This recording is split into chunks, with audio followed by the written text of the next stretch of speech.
அனைவருக்கும் வணக்கம். எங்கள் வீட்டு மாட்டு கொட்டையில் தான் இந்த குருவிகள் வந்து கூடு கட்டிக்கிட்டு இருக்கு.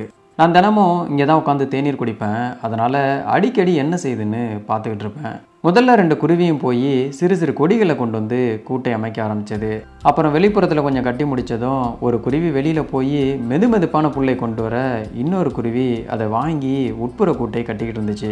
அப்புறம் கொஞ்ச நாள் பார்க்க முடியல, சரி அடை காக்குதோன்னு நினச்சிக்கிட்டேன். ஒரு நாள் இரவில் திடீர்னு ஒரு குருவி வீட்டுக்குள்ளே வந்து விழுந்தது.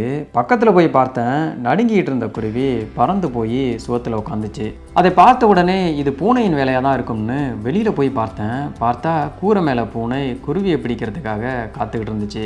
அப்புறம் மின்விளக்கை போட்டவுடன் அங்கிருந்து ஓட ஆரம்பிச்சது. வீட்டுக்குள்ளே வந்த குருவி மின்விளக்கில் அங்கேயும் இங்கேயும் மோதி கீழே விழுந்துக்கிட்டே இருந்தது. அதனால் பிடிச்சு ஒரு கூடையில் போட்டு மூடிட்டேன். மறுநாள் காலையில் அந்த கூட்டு பக்கத்தில் போய் திறந்து விட்டேன். அங்கிருந்து பறந்து அருகில் இருந்த மரத்தை நோக்கி சென்றது.